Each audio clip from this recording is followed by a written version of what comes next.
Estimados, uma boa que será muito fervorosa, né? Embora no ambiente virtual, a gente vai tentar ter essa sensação, né, da presença, essa sensação do outro, né, através das palavras, através das intervenções, através dos olhares, né, aqui pelas câmeras. E o tema de hoje é muito interessante, né? Eu sou o professor Igor Moreira, eu sou professor da Rede Municipal de Ensino aqui de Sobral, do interior do Ceará, também ministro da disciplina de Projeto de Vida no Fundamental 2, né? E aí uma expressão que nós temos muito aqui no Ceará, né? Assim, quando a gente diz assim, eu substitui assim, eu estava aqui para vida, né? Projetar, se a gente for pesquisar o significado da palavra, né? Tem vários, né? Quer dizer, lançar para frente, planejar, idealizar, traçar, programar, intencionar, né? Projetar. Se a gente for para o conceito de vida, né? Tem o significado de uma existência biológica, né? Modo de viver, hábitos, né? Período entre nascimento e morte. Se a gente for levar para a área da religião, de determinadas religiões, o princípio e o fim, né? Se a gente for levar para uma área no meu caso, da área de história, da ciência, história, a gente pode interpretar bem como um caminho que é a passagem do tempo, né? E aí, quando a gente chega no tempo, né, no que a gente entende ou aprendeu o que é o tempo, também tem outros significados, tem vários significados. É medida de duração de eventos, fases da vida, né? O tempo pode ser entendido como épocas ou períodos, né? O tempo pode ser entendido como uma oportunidade e uma ocasião adequada, né? Quem nunca ouviu aquela expressão no tempo certo? Ou então, tudo é no tempo de Deus, né? Para aqueles que são mais religiosos, né? E aí,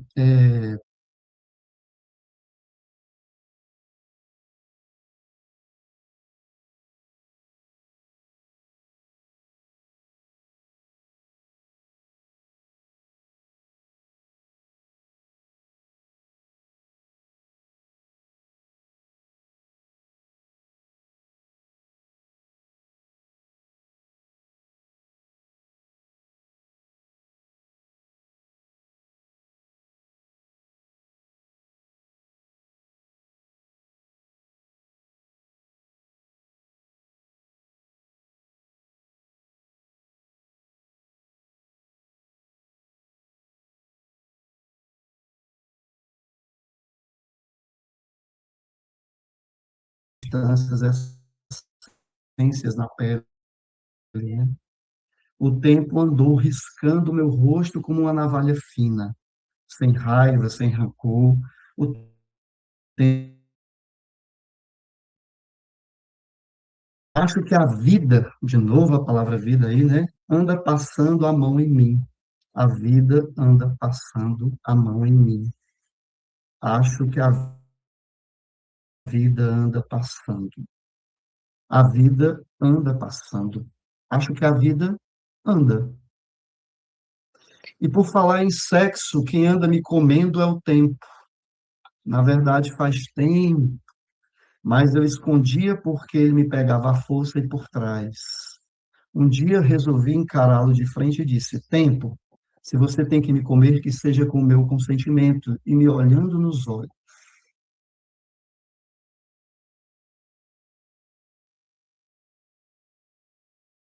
Acho que ganhei o tempo. Sido bom comigo. Dizem que ando até recomeçando. Lulu Santos, né?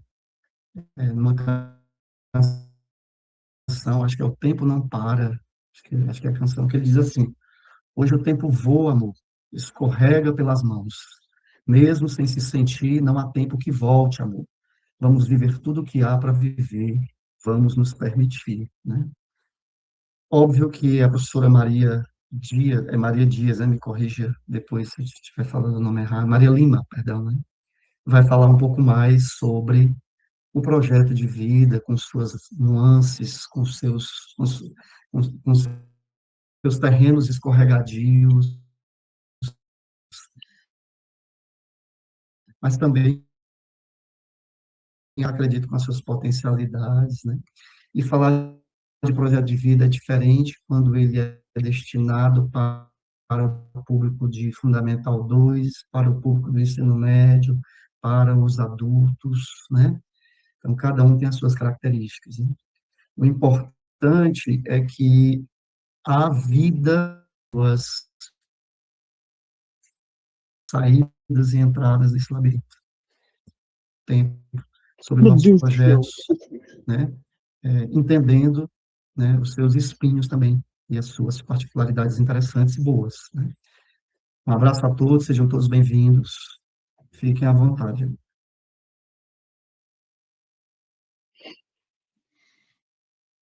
Que lindo, professor Igor. Muito obrigada por nos dar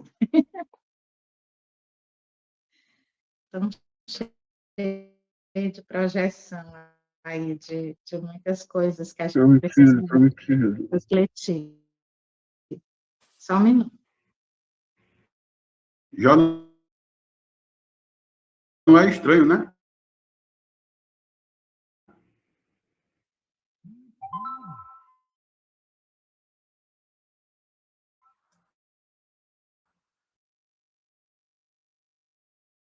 Eu vou ficar de câmera desligada enquanto as pessoas terminam de chegar, é o jeito.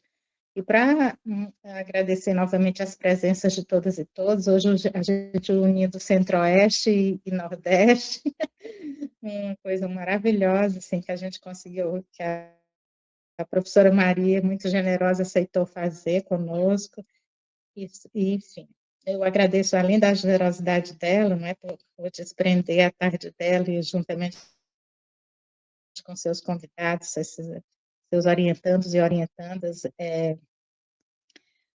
de tão longe aceitar, e uma tarde de sábado aceitar estar conosco, além dos membros do GEPEN, que tem a professora Maria. A gente, eu lerei com muita alegria, porque é um currículo muito bonito, né? Não precisa. Se você quiser, eu me apresento, não tem problema. Eu pensei que você tinha alguma forma aí de fazer que era essa, só isso. Pois, se a senhora quiser se apresentar, porque eu penso que a senhora vai fazer isso melhor, porque eu vou ler e fica assim uma coisa tão sem graça, né? Melhor a senhora ler, a senhora se colocar, por favor. A senhora que é uma militante aí muito importante para nós, né? Do Brasil, inclusive. Obrigada, Fique à obrigada. vontade, por favor. Tenha a palavra. Muito obrigada, minha querida. Eu quero, então, dar a minha boa tarde aí ao pessoal do Grupo de Estudos e Pesquisas Política Educacional, Cultura Escolar e Ensino de História, o Pondera, e ao Laboratório de Ensino e Aprendizagem em História, o LEA, agradecer docente da Universidade Estadual do Vale do Aracaú, da cidade de Sobral, no Ceará. Para mim é uma honra estar aqui com vocês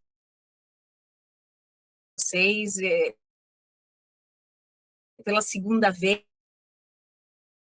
né? Eu estive aqui para as licenciaturas, né?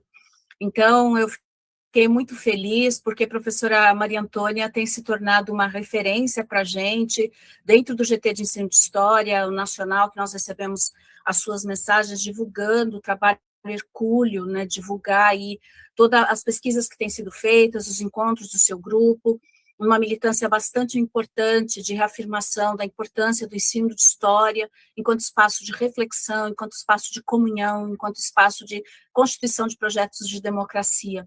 Então, eu fico bastante honrada em estar aqui, e eu quero agradecer aí particularmente aos meus orientandos que estão, meus orientandas que estão aqui, ao meu orientando Diego, que está na coordenação aí desse processo de transmissão no YouTube do GPE, Queria agradecer também a Emanuele, que é minha bolsista de iniciação científica, o Diego é doutorando, né, meu orientante de doutorado, e as minhas orientandas que estão aqui na sala também assistindo, né? É um prazer estar com vocês aqui nesse sábado, quero agradecer muito, porque nós estamos num sábado que é de feriado prolongado, né? Então, quando a gente vê pessoas assim se mobilizando para ter reflexões, semana prolongado, né? Eu fico bastante honrada, né, com a presença de vocês, e eu espero que vocês aproveitem esse tempo, que seja um tempo profícuo, que eu realmente traga alguma contribuição, né? Eu queria, é possível, Diego, eu projetar, eu vou compartilhar a tela, vai aparecer lá, né, compartilhadinho? Eu acho que dá para, eu vou compartilhar aqui legal. Será que eu compartilho como tela ou como janela? Meu Deus, não sei agora. Eu vou tentar compartilhar como janela para ver o que acontece.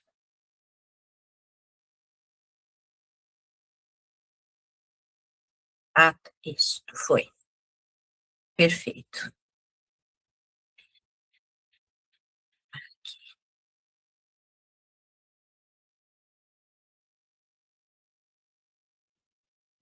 Aqui, pronto. Sendo na transmissão, Diego, se você quiser privilegiar o slide, tudo bem, não tem problema nenhum, viu? Eu queria começar, então, falando um pouco de onde eu estou, né? Onde eu estou, onde está situada a minha produção, né? A primeira questão é o meu lugar, o espaço onde eu estou, né? Eu estou aqui na região centro-oeste, eu falo... meu Deus, disparou o alarme da minha casa aqui agora. Só um minutinho. Meu filho resolveu. Eu falo, então, eu sou professora da Universidade Federal de Mato Grosso do Sul, atuo na Faculdade de Educação com a disciplina de Fundamentos e Metodologias do Ensino de História, na formação, então, de pedagogas e pedagogos. Ministrei durante alguns anos também a disciplina de Políticas Educacionais para as licenciaturas, né? Então, nós temos diversas licenciaturas aqui no campus, eu ministrei aula nessa disciplina, e foi a partir dela que os meus estudos sobre políticas educacionais e curriculares, com foco nas curriculares, começaram a se desenvolver, né? Principalmente a partir do ano de 2015.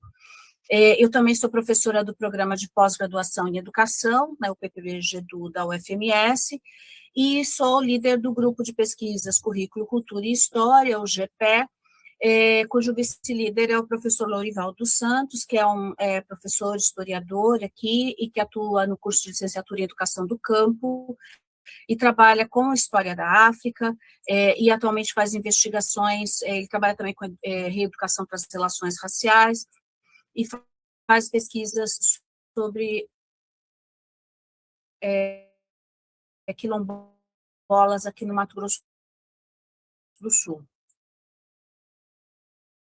Faço parte aqui do Comitê de Mato Grosso do Sul, e eu queria ressaltar que eu sou filiada a algumas associações, e eu considero isso fundamental, de fundamental importância no contexto atual. Né? Eu sou filiada à Associação Brasileira de Ensino de História, que eu fui presidenta na gestão anterior, e vice-história, AMPU, filiada à Associação Nacional de Formação dos Profissionais de Educação, a ANFOP, duas importantíssimas associações do campo da educação que têm sido responsáveis por uma série de políticas aí de tensionamento no campo das políticas educacionais e do currículo, de enfrentamento do movimento conservador, dos ataques do neoliberalismo, né, dos projetos de cunho neoliberal no campo das políticas e no campo da educação em geral, né. E sou filiada também, e eu acho que isso eu quero destacar, isso é desde o momento que eu me tornei trabalhadora, aos 15 anos de idade, estar filiada a sindicato sempre foi uma coisa que eu nunca abri mão na minha vida, em momento algum. Então, eu também sou associada à Associação dos Docentes e das Docentes da UFMS, a do FEMES Sindicato.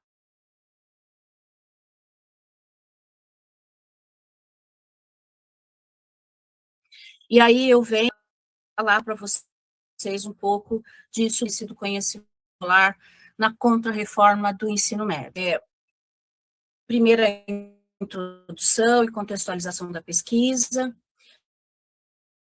depois uma problematização sobre a questão do processo que nós estamos vivendo aí de retirada da história do Estatuto de Disciplina.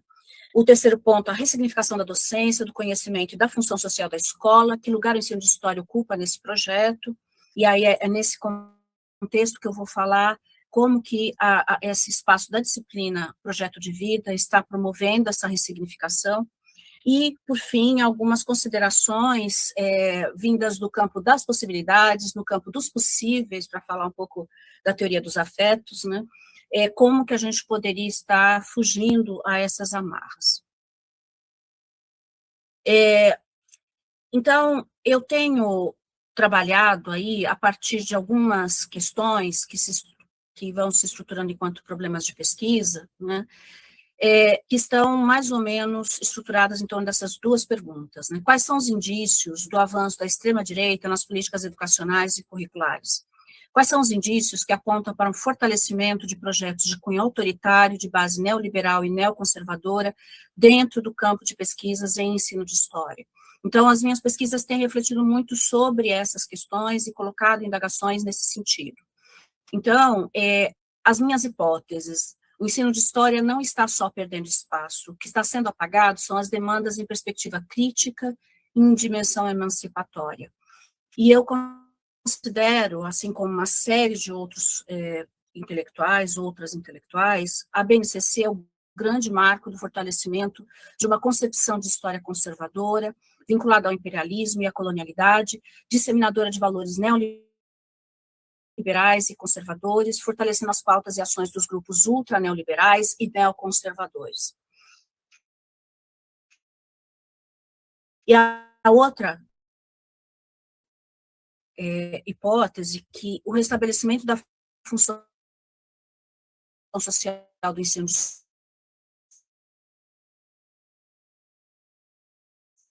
história em perspectiva tradicional, só que agora dimensionado pela via contra a reforma do ensino médio, que incidirá sobre a reconfiguração. Trabalhando com essa hipótese, nós temos aí vários elementos que nós estamos analisando, tanto nas políticas educacionais, como é o caso da contra-reforma do ensino médio, como nas políticas curriculares, políticas de currículo, como a BNCC, que vão articular todo um processo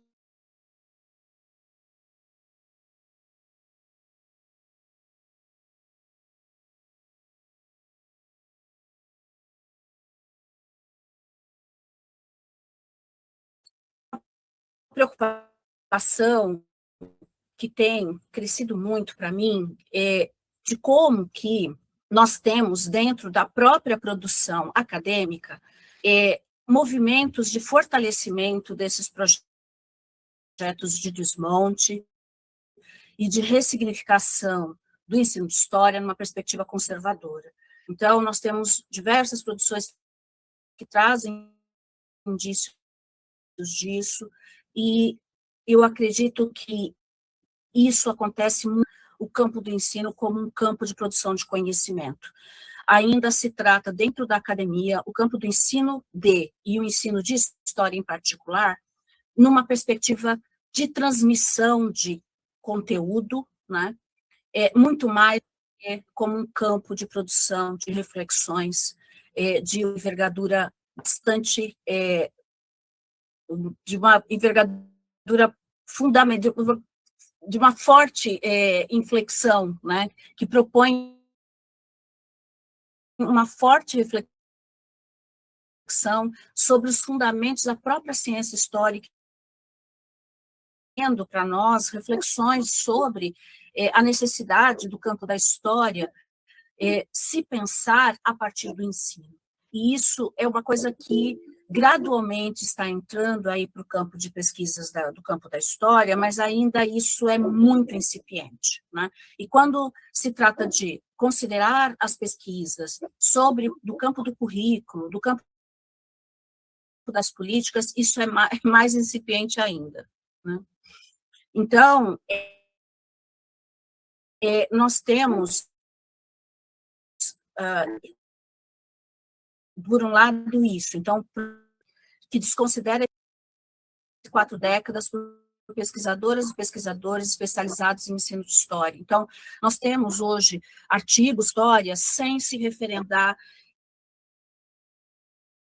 em uma produção que nós temos tido aí em quase 40 anos de existência do campo, que é fundamental para nós entendermos o que é ensino de história, né? E por conta dessa secundarização,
e aquisicionista se colocam num campo oposto a esse de pensar o ensino de história como um ensino encarnado, o ensino das relações, o ensino que se dá na política. Então, 2 grandes motivadores das pesquisas que venho realizando na última década é o papel dos documentos curriculares em vigor na formação inicial. Isso tem me chamado muito a atenção, como que nós temos inúmeros artigos no campo do ensino, que na realidade não são do campo do ensino, eles são produzidos por especialistas da ciência dura, vamos lá, no nosso caso, a história, né, para usar essa nomenclatura que não é uma de profissão, muitas vezes quando se arvoram a falar de ensino, inclusive nós temos visto aí na imprensa, divulgando nome de historiadoras, historiadores, que falam de ensino sem ter nenhum tipo de relação com o campo do ensino, né? Nós vemos que essas pessoas assumem esses documentos como uma coisa dada, temática da história,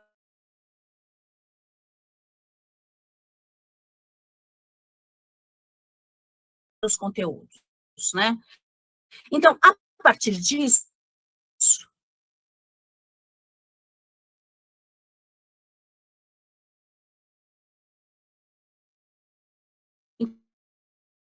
então vejam,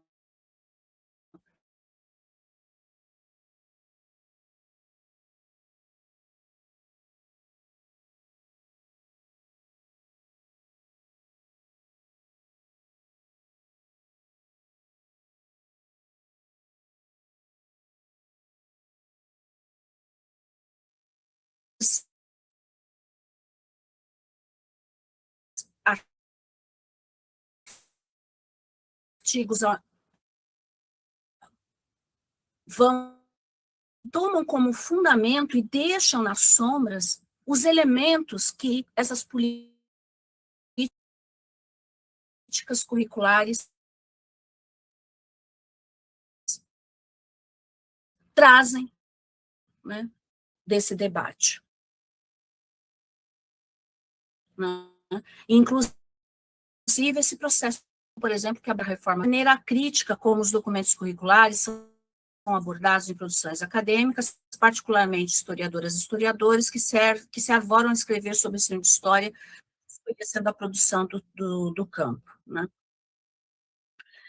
E aí eu queria trazer para vocês o contexto também dessa produção que eu venho desenvolvendo com as minhas orientandas e orientandos, que é a desses projetos de pesquisa, esses 2 primeiros, né? Esse primeiro, que é um projeto nacional, que está articulando atualmente 12 estados brasileiros.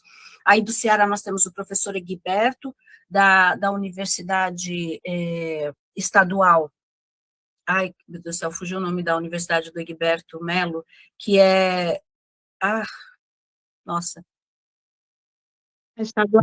Regional do Cariri, professora. me Regional seguiu do Cariri. me fugiu a sigla, qual que é da Regional do Cariri? É a URCA, Universidade Isso, é Regional do porque Cariri. as URCA. universidades federais, elas sempre têm o F, ajuda a gente a memorizar, né? As estaduais, elas têm variações de nome, e eu acabo esquecendo. Então, professor, obrigada, viu, professor? O professor Egberto, que é um professor que tem tido uma produção muito importante, analisando os projetos pedagógicos, os projetos de curso, né? Os projetos dos cursos de licenciatura, e vem trazendo algumas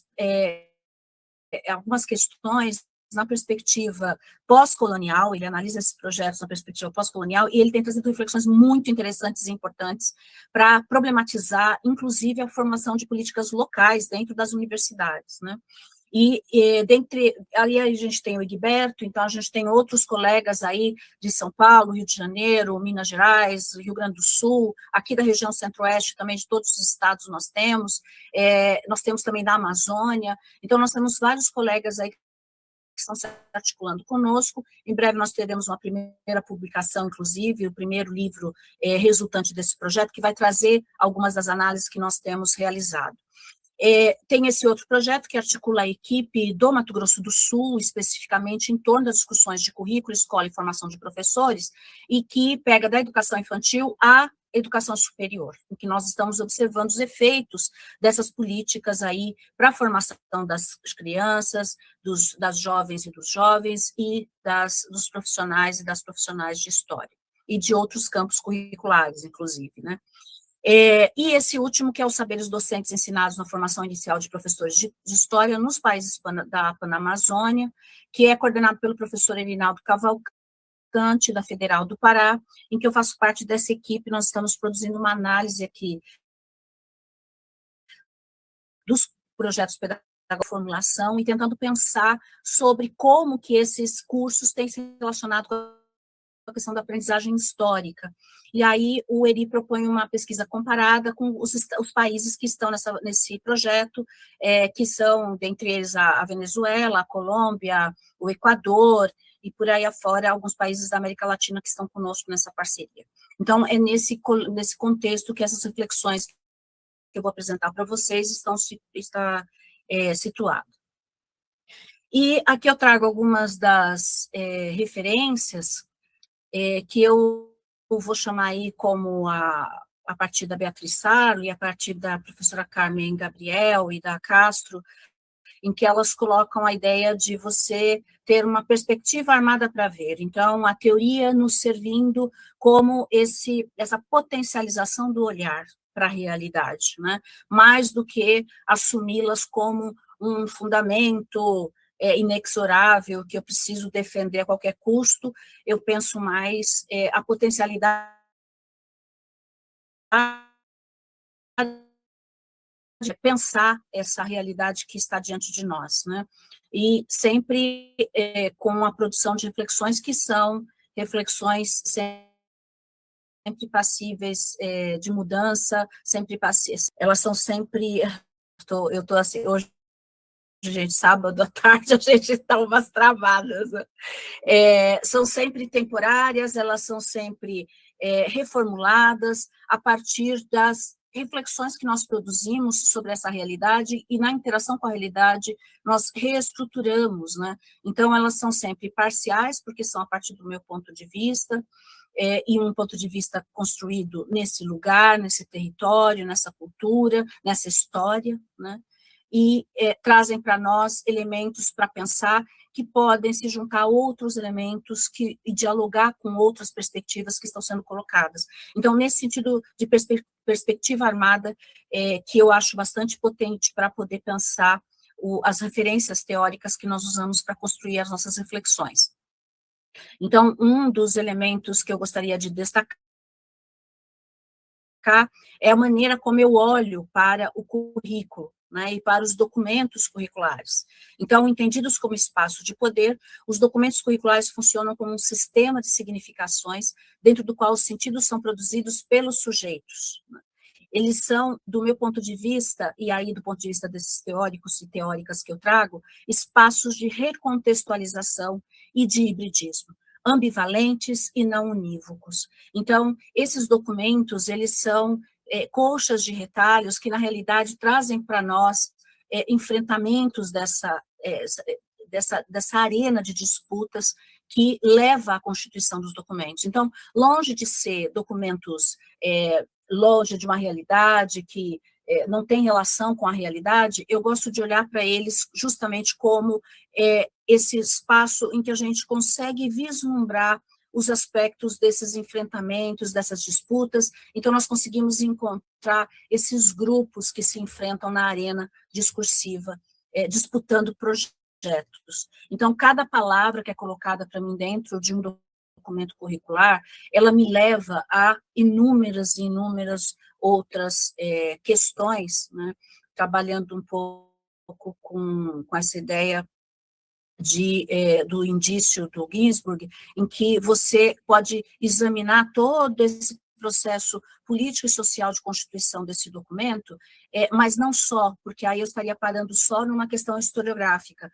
Eu gosto de pensar também numa dimensão política, que é pensar que esses indícios que levam a esses grupos evidenciam o quanto esses documentos são importantes de serem, inclusive, disputados, né, na contemporaneidade, na constituição das práticas dentro do campo e dentro da escola, né, tanto do campo da produção da pesquisa, quanto dentro da escola.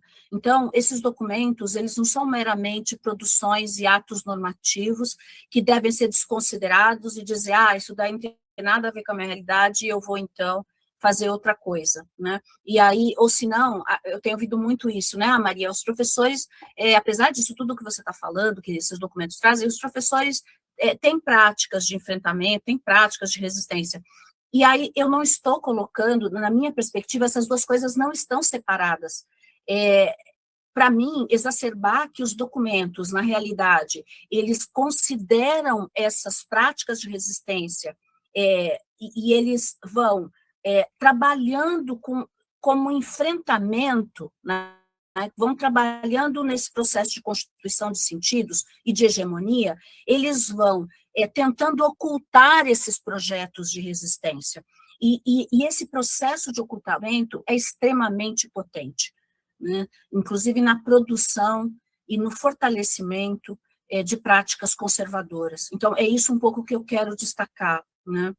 Não quero dizer que esses documentos estão acima das pessoas e que eles têm o poder de controlá-las, muito pelo contrário. O que eu quero dizer é que eles estão entre e com. Isso, para mim, é mais significativo de ser pensado, né? E aí, antes de continuar, eu queria apresentar para vocês essa perspectiva da contra-reforma e por que eu não falo em novo ensino médio, né?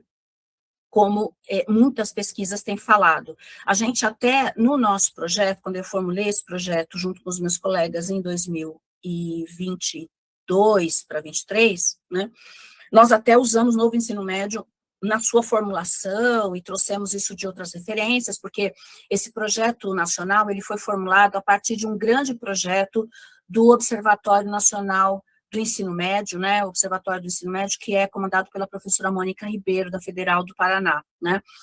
Nós construímos nosso projeto como uma perna desse projeto, desse grande projeto, e lá se discutia, usando essa nomenclatura do novo ensino médio.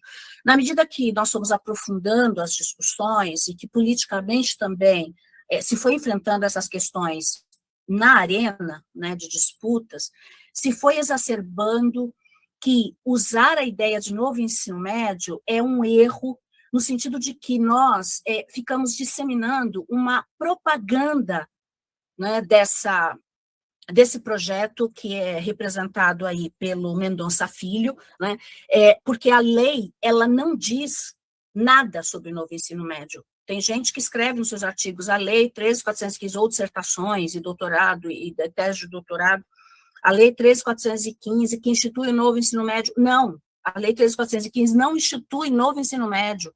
Não existe essa ideia de novo ensino médio na legislação. A ideia de novo ensino médio é uma propaganda que foi criada pelo governo, né, na liderança do Mendonça Filho na época do golpe, com a imposição da MP 746. Né? Então, a gente tem que dar o nome a esse processo, que é o nome adequado para exacerbar esse componente de golpe, que é a ideia de contra-reforma do ensino médio. Né? E aí eu estou trazendo essas reflexões, e eu trago também, tanto da Elisa Ferreira, que vem fazendo uma análise sobre o ensino médio dentro do Observatório do Ensino Médio, quanto do Mota Júnior, que traz aí numa análise do papel do Banco Mundial, dentro desse processo de contra-reforma. Eles vão trazer para a gente essa perspectiva que a Bering coloca, né, de que as reformas, elas são um instrumento da classe trabalhadora. As reformas do Estado, elas são movimentos de enfrentamento que a classe trabalhadora faz do Estado apropriado pela elite. Então, a gente tem que valorizar, inclusive, porque no decorrer do final dos anos 90, na virada do século, até 2015, quando a gente vai ter em 2016 o golpe, nós vamos ter uma série, as demandas dos movimentos sociais e dos movimentos trabalhadores em educação. Né? Então, nós temos inúmeras políticas que vão ser formuladas nesse período, né? E que têm relação com esse movimento reformista. Então, quando a gente fala em contra-reforma, nós estamos falando de um conjunto de alterações regressivas nos direitos do mundo do trabalho, tá certo? Que é liderada por esses grupos que têm nome, que a gente vê muito claramente hoje, porque quando nós denunciávamos isso ali por volta de 2015, 16, 17, né, falando sobre como que a Fundação Lehman se articula, né, de uma maneira bastante visceral, né, com as empresas educacionais e com o próprio Estado, né, com as prefeituras, com as secretarias de educação, com os estados, né, com o próprio Ministério da Educação, quando nós falávamos ali que isso estava acontecendo nesse processo de desmonte cada vez mais fortalecido, né, as pessoas chamavam isso de teoria da conspiração. Né? E hoje nós vemos claramente como que eles se apropriaram da máquina pública. Hoje o Ministério da Educação é ocupado, os principais cargos são ocupados por pessoas que são intelectuais orgânicos da Fundação Lehman. Então, isso é uma coisa bastante importante de ressaltar, né? Por isso que eu não estou usando a ideia de novo ensino médio e me recuso aí a ficar disseminando essa propaganda do golpe, né? E aí, quais os indícios dos avanços da extrema-direita e do apagamento da história da escola de educação básica? Né? E aí, eu vou trabalhar com 2 elementos. Deixa eu só pôr um pouquinho de água aqui, gente. Aqui em Mato Grosso do Sul está quente pra caramba, 30 graus de ar seco.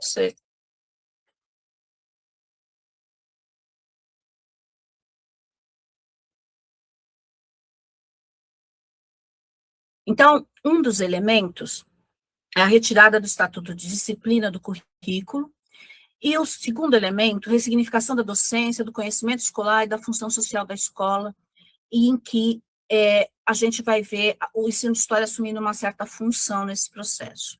E aí, para tecer essa reflexão, eu estou trazendo inúmeros colegas aí do campo do ensino de história e do campo do currículo e da educação de forma geral, trabalhando também na análise das políticas curriculares, né, das políticas educacionais. Então, quando eu estou falando de perda do Estatuto de Disciplina no currículo, eu estou falando de uma ressignificação do Estatuto da História nas políticas curriculares que vem acontecendo desde os parâmetros curriculares nacionais. Né? E também esse processo de ressignificação, ele vem acontecendo nas políticas educacionais, e nós vimos mais intensamente nas matrizes curriculares que são produzidas pelas leis 13.415 de 2017 e a lei 14.945 de 2024. Né? Um dos elementos que atravessa todas essas políticas é o fato de que o significante disciplina perde espaço para o significante componente. Nós não falamos mais, isso já está disseminado na educação superior e na educação básica. Não se fala mais em disciplina de história, se fala componente, majoritariamente, né? A gente vai usar a palavra disciplina no cotidiano quando nós falamos, eu sou professora da disciplina de História. Mas, quando nós fazemos o debate sobre o currículo, e nós vamos observar as matrizes curriculares, a palavra disciplina desapareceu. Então, isso é uma análise também que meu grupo vem fazendo, que alguns dos meus alunos já estão publicando sobre isso, né, os meus orientandos, orientandas estão publicando sobre isso, e eu tenho também trazido essa reflexão nos artigos que venho escrevendo, né. E esse processo de substituição desse significante, que para mim não é uma coisa pequena, né, ele está muito relacionado ao fortalecimento dessa noção de área de conhecimento no currículo. Uma área de conhecimento que vem se fortalecendo por uma narrativa dentro dessas políticas que vai cada vez mais afirmando e associando a ideia de ensino disciplinar com atraso e com velho, e a ideia de interdisciplinaridade com novo, e com avanço, e com projeto de futuro. Então, isso é uma coisa muito importante, né? As narrativas que vão sendo disseminadas nessas políticas, elas vão se tornando também narrativas que vão entrando no cotidiano da escola. Então, a importância na formação de professoras e professores, continuada, inicial, a importância de ser interdisciplinar, né? Como é que essas áreas de conhecimento começam no currículo? Lá nos PCNs, elas vão instituindo uma ideia de área com a noção de competências entrando associada à ideia de disciplina, tá?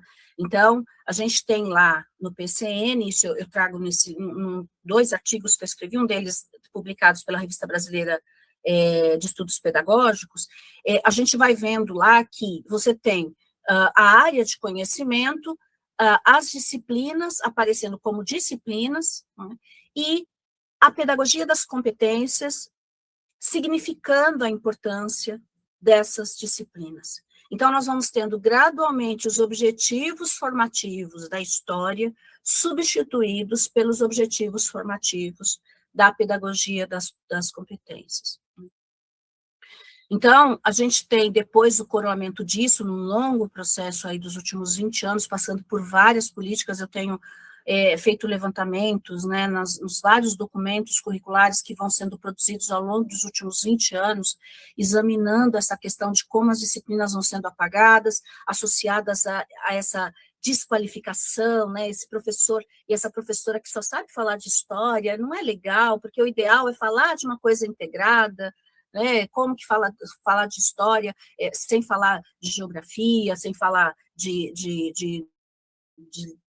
literatura, sem falar de outros campos, né? Isso passa a ser um ponto negativo, né, para as práticas do ensino.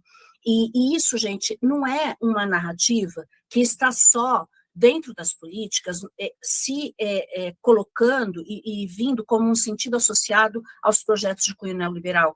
Essa narrativa de desqualificação do ensino disciplinar, ela também vem por documentos que são produzidos pelo campo progressista. Eu tenho também analisado, por exemplo, já apresentei isso em congresso na AMPU, como que o Pacto pelo Ensino Médio, né, que é produzido aí nos anos de 2012 e 2013, ele também traz um sentido de interdisciplinaridade que vai apagando a ideia de disciplina escolar, tá? Então, isso é um movimento que vai acontecendo nas políticas, de maneira geral, ao longo desses últimos 25, 30 anos. Então, nesse movimento, há uma perda das especificidades relacionadas ao campo disciplinar, a interdisciplinaridade aponta para a integração de conteúdos e não de princípios teórico-metodológicos e ou epistemológicos do conhecimento histórico escolar ou da disciplina escolar, tá certo? Porque uma coisa é falar de integração de princípios epistemológicos no campo da ciência, no campo do pensamento.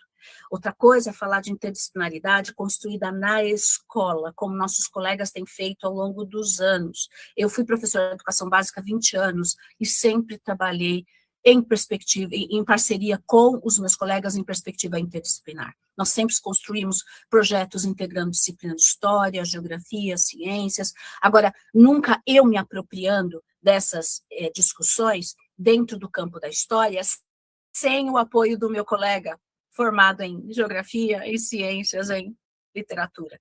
Né? Então, não abrir mão da corporeidade, da existência política desses profissionais.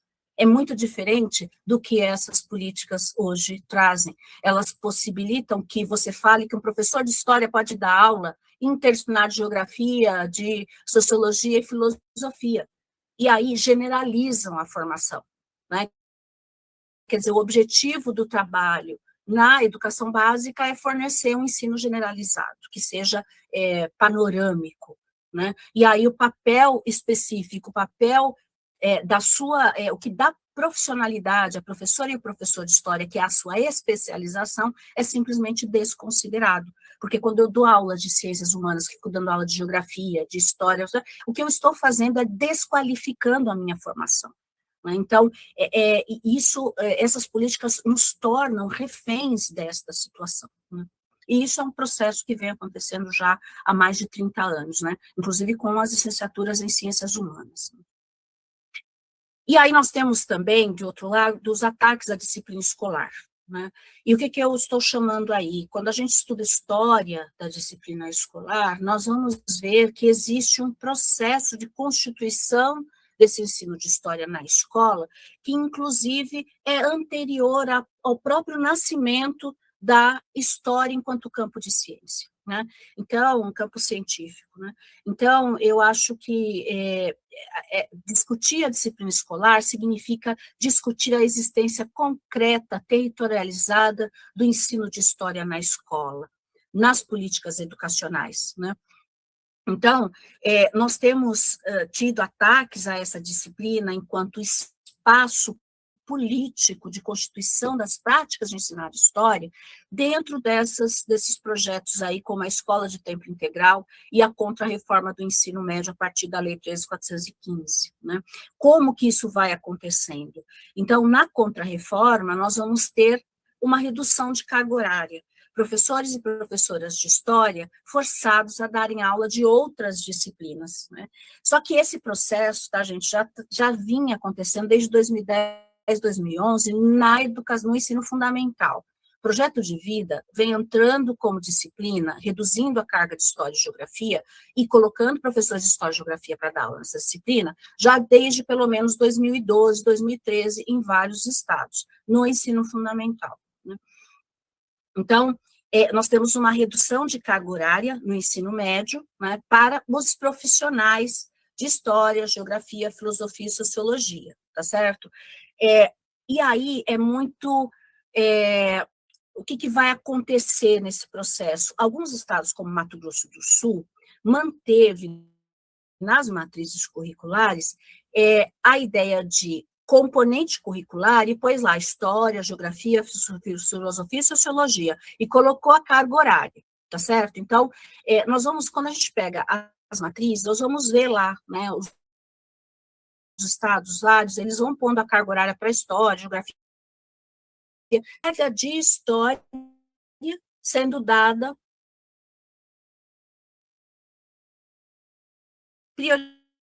prioritariamente por professores de carga horária, que essa contra-reforma traz, essa lei traz,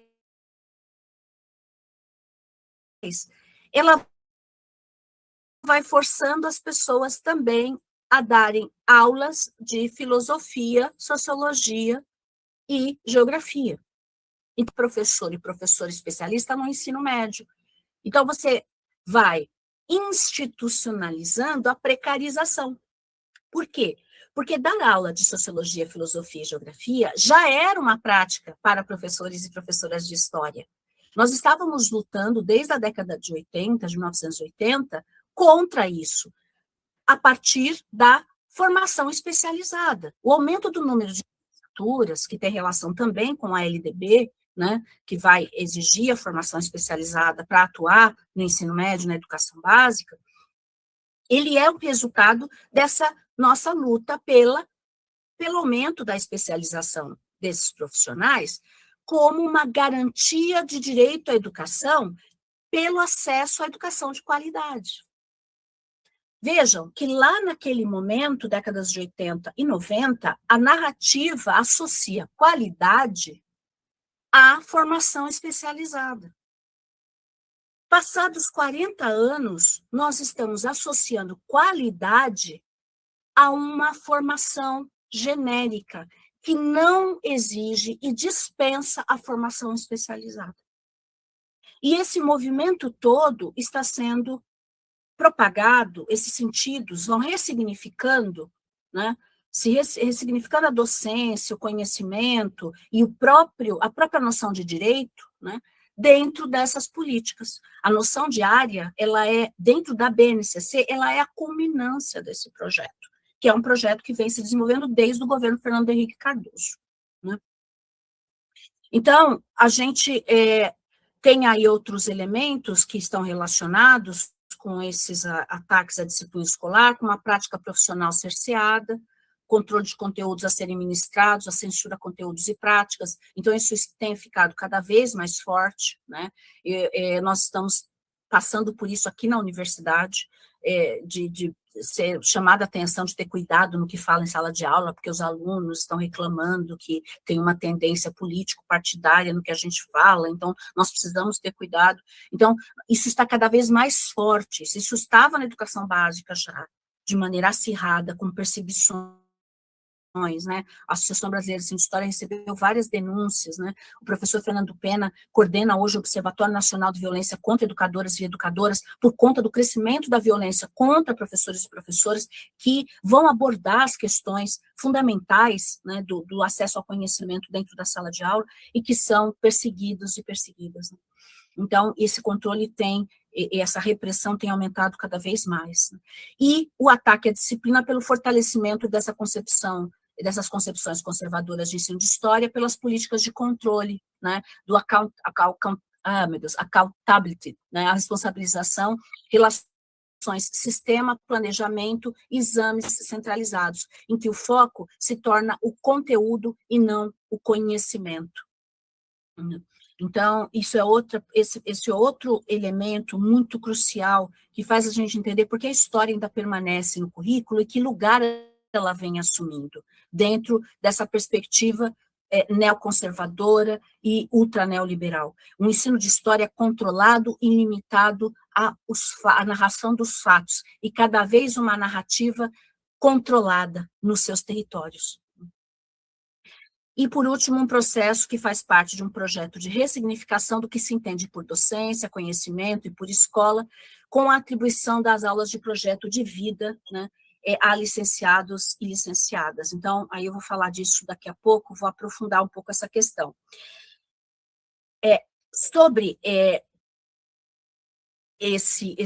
essa questão do fortalecimento da concepção tradicional, eu queria trazer para vocês essa discussão, né, que eu venho abordando, e abordei aí num artigo de 2021, fortalecimento de concepções tecnicistas dentro do currículo e das políticas educacionais. E aí eu estou falando do currículo, o currículo é uma política educacional, certo? Política educacional de currículo. No entanto, eu estou destacando as políticas de currículo porque elas têm elas têm adquirido uma centralidade nesses processos de controle que estão sendo produzidos, que ela precisa ser colocada à parte, examinada à parte. E é claro que ela se relaciona com as políticas educacionais de maneira geral, porque a gente não pode esquecer que a BNCC está articulada, ela é um elemento articulador das várias políticas da formação de professores na educação superior, da formação continuada de professores na educação básica, dos materiais, né, do PNLD, a BNCC fornece os elementos, né, do ENAD, né, ela vai controlar vai trazer, né, referências aí para a gente estruturar todo esse corpo e controlar uma série de políticas educacionais do Estado. Então, elas vão se referendando através, inclusive, da Lei 13.415 e da 14.945, a BNCC ganha estatuto de lei, né? Coisa que ela não é, porque ela é um documento normativo legal, mas ela não é uma lei. Ela é um documento que foi emitido pelo Conselho Nacional de Educação, como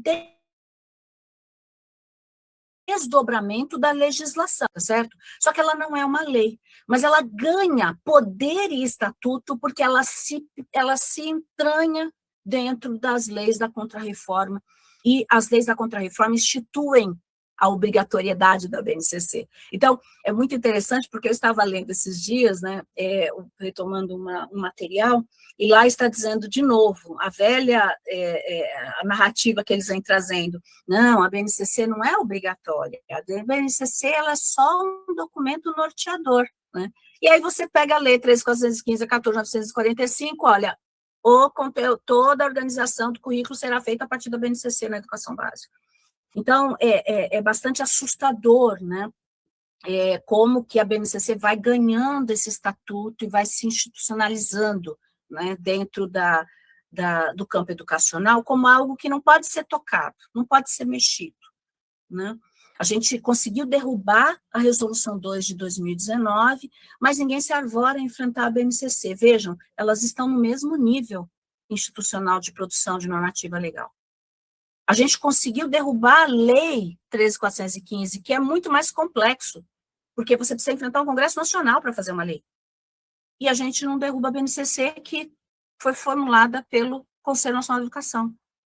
Então, vejam, isso vai trazendo elementos, quando a gente vai analisando os documentos, percebendo essas relações, esses grupos que estão articulados em torno desse documento, nós vamos percebendo que os interesses que estão sendo articulados com esse documento, eles são de milhões de reais, né, em torno desse processo aí, desse projeto de apropriação do bem público, né. Então, eu tenho chamado a atenção como que há um fortalecimento de concepções tecnicistas dentro desse documento, pelos sentidos que se faz flutuar lá dentro, associando a ideia de atitude historiadora, reduzindo a ideia de atitude historiadora a um fazer, e é um fazer que é mecânico, é tecnicista, é um treinamento. E está muito longe daquilo que a gente concebe epistemologicamente no campo da ciência de referência como atitude historiadora. Então, eu tenho chamado a atenção de como esse documento vai ressignificando isso, escondendo uma série de elementos e apagando certos sentidos que têm relação com outros projetos. Então, eu vim trazendo nesse artigo como é que esse processo, do meu ponto de vista, vai ocorrendo, né? E num processo em que há uma subordinação do ensino de história à pedagogia das competências, né? Em que hoje a gente não fala, e eu tenho observado cada vez mais, e como isso é muito forte, os professores e professoras não estão mais falando em conteúdos, eles falam nas habilidades. Então, olha, isso aqui é bom para desenvolver habilidade tal, isso aqui é bom para habilidade. Então, a gente olha lá, o que antigamente nós chamávamos de conteúdo está sendo chamado de habilidade. O que a gente chamava de tema está sendo chamado de habilidade, né? Então, essa ressignificação, ela não é fortuita, né? Você está subordinando o ensino de história a essa ideia, a esses fundamentos da pedagogia das competências. E isso significa ir apagando mesmo as perspectivas críticas, que são mais complexas, que não se limitam a potencializar habilidades, né? Então, todo o conhecimento que não é útil, a formação de habilidades, é simplesmente expurgado do currículo, né? Se não for para fazer algo, então não faz sentido. Até a própria ideia de cidadania vem sendo ressignificada nessas políticas, né? A cidadania como essa capacidade de ir lá e aplicar algo, né? Eu tenho um adolescente aqui em casa, e ele quer trabalhar com a questão da engenharia, e o tempo todo ele fica assim, se eu pudesse fazer um app para resolver esse problema. Olha, esse problema eu podia fazer um app, né? E aí eu virei para ele e falei, mas como é que você acha que é possível resolver um problema como esse sem ter uma discussão pública sobre esse problema? Como é que você acha que você vai, com um app, resolver isso? Será que é essa a função? A sua função enquanto engenheiro é essa? Então, vejam, essas crianças já estão chegando, a gente já está vendo isso na universidade, eles já estão chegando com esse pensamento de projeto, o tempo todo projeto. Qual é o projeto que eu vou desenvolver agora? E aí, a ideia das startups está diretamente associada com essa noção de projeto, que vem de projeto de vida, né? Então, esse projeto de vida que é colocado ali e dando uma perspectiva individual de solução de problemas. Então, se eu projetar, eu vou poder ter sucesso, eu vou poder ser cidadão, eu vou poder resolver os problemas da sociedade, eu projetando individualmente, né? É uma coisa bastante preocupante, né? E essa questão do fortalecimento das concepções tecnicistas, ela está muito relacionada ao neotecnicismo, né? Porque quando a gente fala que nós não falamos mais em conteúdos, falamos em habilidades, é porque o sistema exige que nós coloquemos dentro lá o nosso planejamento em forma de códigos, né? Então, esses dias eu estava vendo um documento em que a orientação no manual do professor, ele vinha lá com esse conteúdo é bom para trabalhar e trabalhar com as competências X, Y, Z, N. Eu olhei para aquilo e falei, meu Deus, o que é isso? Cadê o debate sobre as finalidades da história? Né? Cadê o debate sobre a função social da história? Cadê o debate sobre projeto de sociedade? Tudo desaparece, porque vem só códigos ali. Então, um distanciamento cada vez maior do conhecimento produzido através desses mecanismos que nos cercam no cotidiano, né? E aqui, essa perspectiva que eu falo, né, do neotecnicismo, que vai associar o tecnicismo, ou seja, a restrição do ensino ao como fazer, né, associa esses mecanismos de controle do accountability, né, dos testes, das avaliações de larga escala, né, nós vamos vendo, então, a partir disso, os indícios daquelas políticas que são as chamadas políticas de cunho neoconservador, né? Alguns colegas têm trazido essa reflexão, que eu considero bastante pertinente, né? Associando a concepção de educação que hoje vige na BNCC e que norteia os currículos do país todo, que é uma concepção de educação da nova direita. Uma educação concebida como processo orientado pelos objetivos e interesses do capital, atrelado ao controle da ideologia neoliberal conservadora, e não mais como direito universal e requisito para o exercício da cidadania. E cidadania aí disputada em termos de sentidos, né? Porque na minha universidade, por exemplo, a Resolução 4 de 2024 produziu uma reformulação em um dos cursos de História, em que se criou um núcleo de cidadania nesse curso, que é introdutório, e uma das disciplinas desse núcleo de cidadania é empreendedorismo e inovação. Então, vejam, a própria noção de cidadania, ela sempre teve, né, os sentidos disputados, né, pela direita, pela esquerda, né, pelos grupos, pelos movimentos sociais, né?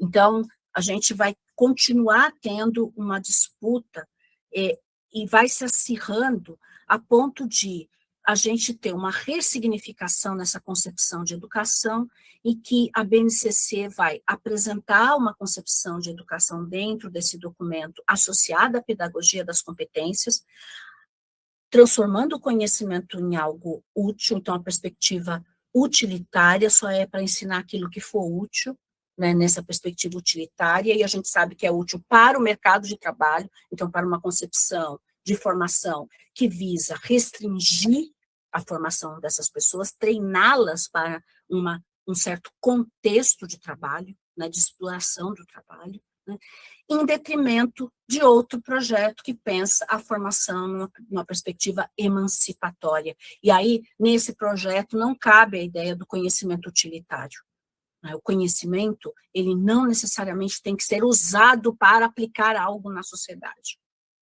Então, vejam que nós estamos com esses sentidos, eles estão ali dentro da BNCC, mas nós temos vários indícios que vão fortalecendo as pautas dos movimentos neoconservadores e dessa concepção de educação da nova direita. E outro indício que me leva a perceber esse processo e o fortalecimento desse processo, né, é a questão da permanência de projeto de vida nas matrizes curriculares. Projeto de vida é, então, do meu ponto de vista, uma das disciplinas que ganha um status, do meu ponto de vista, tá bom, gente? Isso é muito a minha análise que eu venho trazendo aí.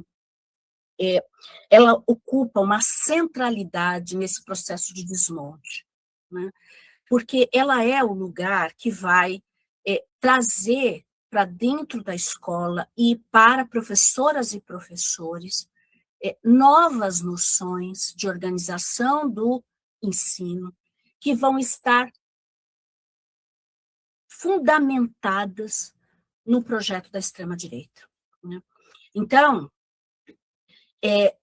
eu peguei ali, eu fiz uma análise que eu apresentei na AMPU ano passado, numa mesa em que nós estávamos discutindo o ensino de história e a questão desses ataques, né, que nós temos sofrido.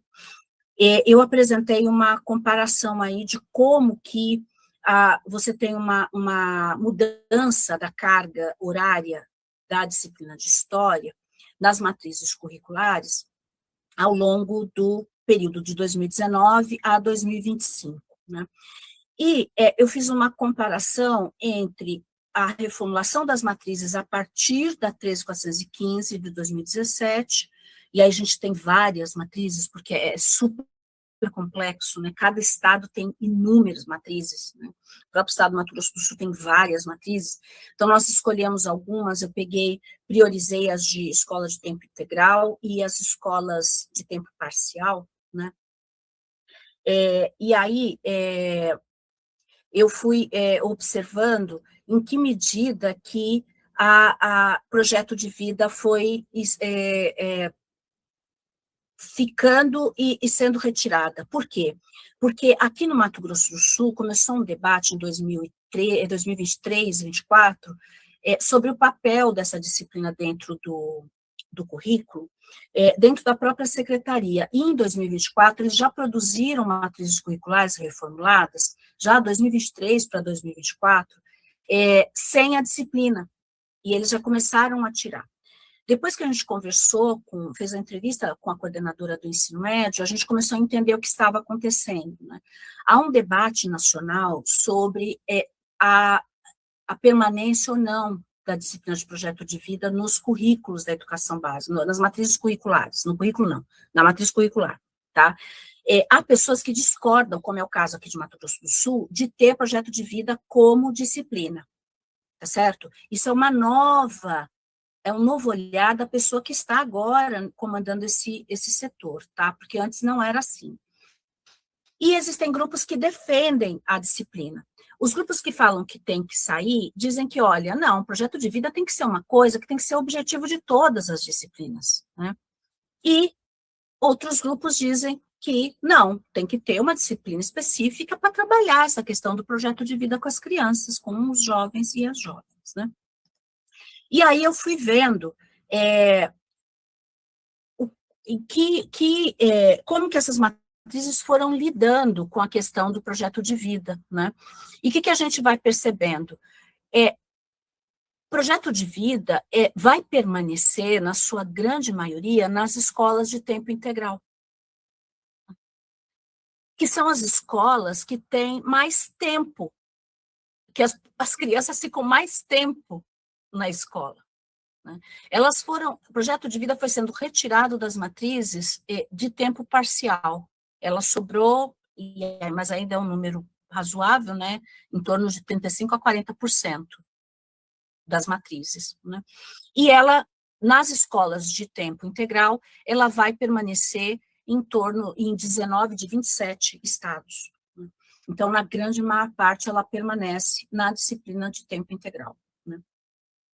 E é muito interessante porque você tem a perspectiva curricular de projeto de vida, então, isso vai levar a configurar uma disciplina depois, né?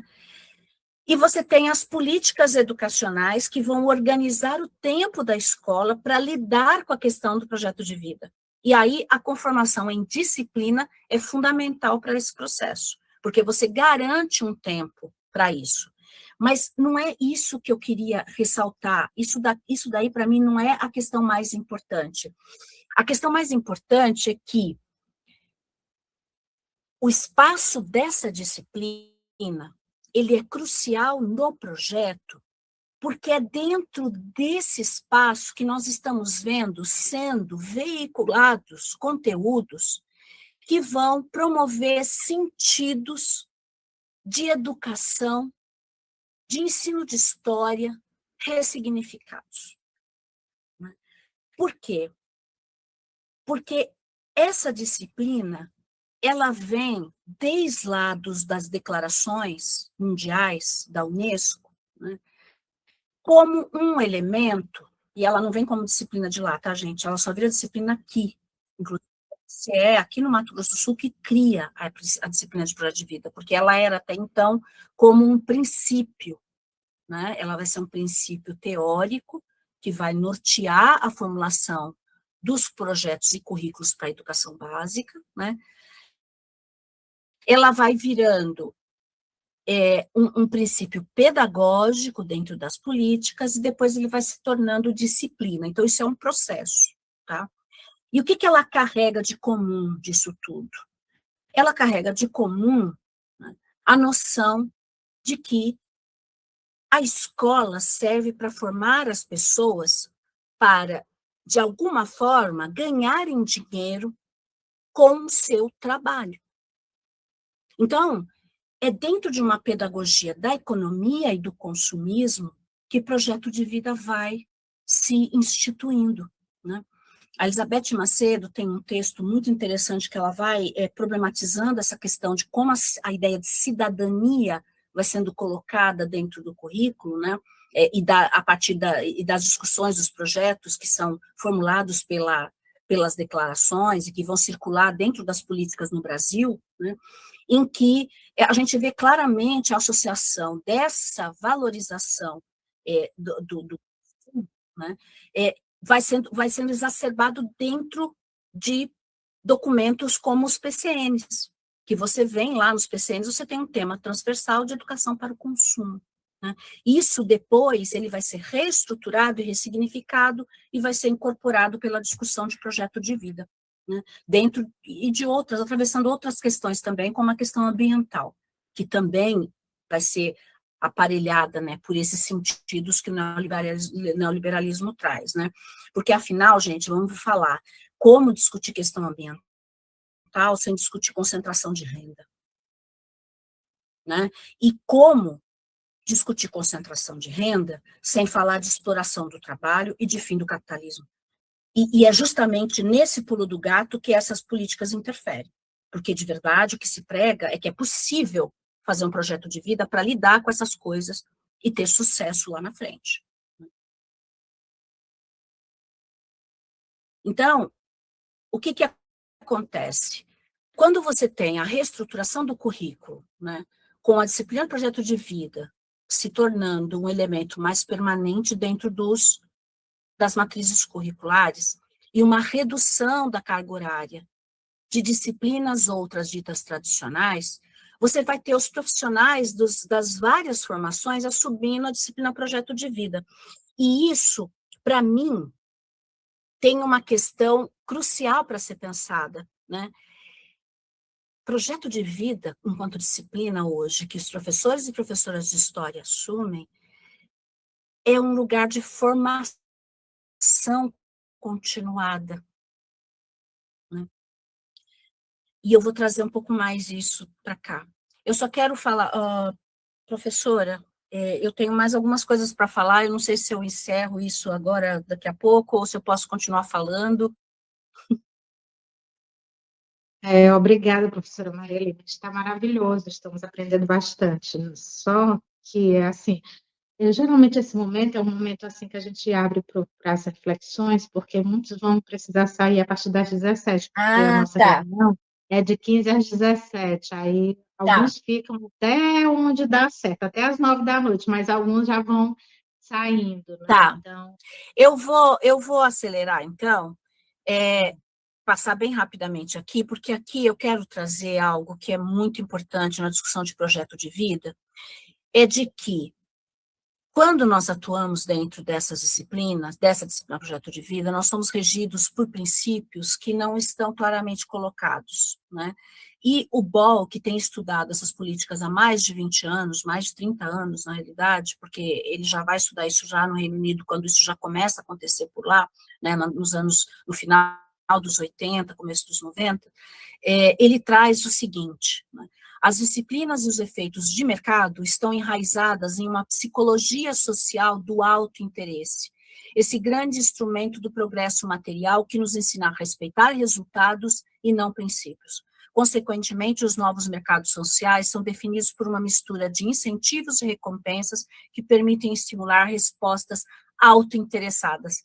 E aí, a ideia de projeto de vida casa com isso plenamente, quando se torna praticamente um lugar de treinamento dessas crianças dentro de uma nova maneira de olhar para o mundo, que é uma maneira extremamente pautada pelo autointeresse, né? Então, de onde vem essa noção que nós estamos falando aí, de um projeto de vida, de um autointeresse e de uma ideia de projetar para poder se beneficiar no futuro, projetar e organizar e prever o que você vai fazer no futuro, como se fosse assim, né? Como se fosse uma questão só de projeto, a nossa existência, né? E projeto individual, de onde vai vir. Isso tudo está baseado naquilo que o BOL vai trazer para nós, que é a cultura das corporações, que vai se estruturar a partir do campo da administração, com princípios da escola austríaca, né? Um dos pensadores principais e fundamentais desse projeto é o Hayek, que já escreve no pós-guerra, né, ele vai escrever um dos livros fundamentais, que vai trabalhar com essa questão do fundamento do neoliberalismo, associando ao neoconservadorismo, né? E ele vai falar, olha, não basta a gente controlar os corpos dessas pessoas, isso, inclusive, não é importante. O que é importante é o governo da alma dos seus empregados.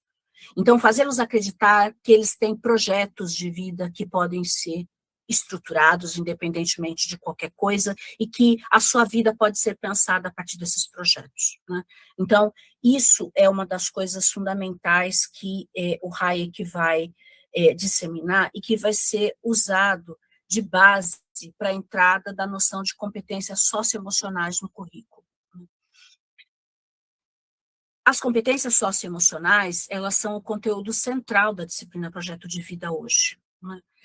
E esses são os elementos que vão estar estruturando a contra-reforma do ensino médio na atualidade, dentro dessa perspectiva que eles chamam de flexibilização.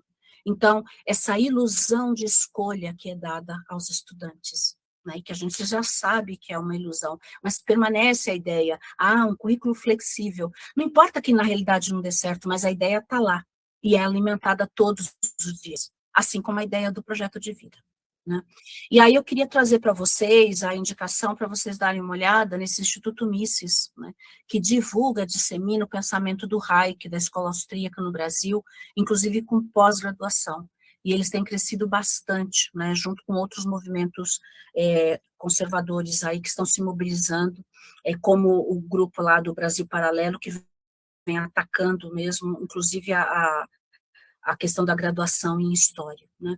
Então, nós estamos assistindo aí, essa disciplina do projeto de vida dentro do currículo e dentro da estrutura, tanto dentro do currículo como princípio pedagógico, quanto dentro da estrutura das matrizes curriculares, ela significa para mim uma reestruturação e uma um processo instituído de formação permanente de professoras e professores nesses princípios dessa nova economia moral, né?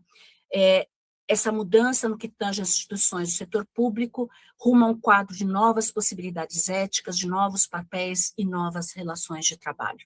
Ficar disseminando a ideia de que é possível fazer um projeto de vida significa dizer para essas crianças que elas têm que se conformar com esse mercado, com essa sociedade que vai produzir uma massa de desempregados que vão lutar aí para ter algum tipo de fonte de renda para sobreviver. Então, é muito importante, né, trazer que essa criação dessas novas disciplinas, elas representam diretamente os valores do capital, né? Por mais que nós colocamos que, eu posso fazer uma ressignificação lá dentro da disciplina, mas está envolto disso, os princípios todos que regem a própria ordenação e concepção da disciplina, eles são princípios que estão emanando no cotidiano esses valores, né, que estão aqui nessas políticas. E aí o projeto de vida, formando professores e professoras de história, o ensino de história, ele é um lugar privilegiado em que ocorre um processo de ressignificação da docência em ciências humanas, do que se concebe para o conhecimento, da função da escola, da função social do conhecimento sistematizado e da função do ensino na escola, né? Eu trouxe aí até essa ideia de nos pensarmos enquanto projetos, ou ficar refletindo sobre o que significa um projeto, já é um efeito dessas políticas sobre nós, de acreditarmos que nós podemos nos conceber como projetos livres, né? Não mais como sujeitos submissos. Essa é a ilusão que está sendo criada para nós aceitarmos essa estrutura de exploração, de concentração de renda que está colocada aí. E o ensino de história, como é que as demandas neoliberais e neoconservadoras têm operado pelo ensino de história, aproximando aí toda esse processo de desmonte, tornando o ensino de história cúmplice disso, né? Um forte eurocentrismo que fundamenta o currículo, marca da colonialidade do saber, portanto, a primazia de um ensino de história calcado no racismo. Então, toda vez que a gente privilegia a história da Europa para estruturar o currículo como nós temos agora, né, nós estamos simplesmente perpetuando uma estrutura de uma sociedade racista, né? Um forte eurocentrismo que fundamenta o currículo numa racionalidade específica do racismo, com marcas da colonialidade, né? Eurocentrismo numa perspectiva do epistemicídio, como diz a Sueli Carneiro, né, do epistemicídio dos outros saberes, a negação dos saberes do movimento negro, que a gente percebe nitidamente dentro desse currículo e dentro dessa estrutura que o novo ensino médio ou a contrarreforma do ensino médio traz. E aí, o outro elemento que está presente no eurocentrismo, então, é uma marca, né? Esse eurocentrismo é marcado pela biopolítica, pela necropolítica, e ele reforça os privilégios da branquitude, né? E aí a ideia de fugir essas amarras, eu não gosto muito disso, porque eu acho que fugir as amarras é um projeto coletivo. Eu acho que é nos movimentos sociais que a gente consegue isso, né? E eu não tenho essa ideia de, vamos fazer um ensino de história emancipador. Não, eu não acredito nisso, né? Eu acredito em práticas políticas coletivas, engajadas, de pessoas que eticamente pensam, né, nesse encontro, como promover o ensino para a emancipação. E aí o ensino de história tem um papel fundamental nas suas reflexões sobre o tempo nesse projeto, tá certo? Então, é isso, gente.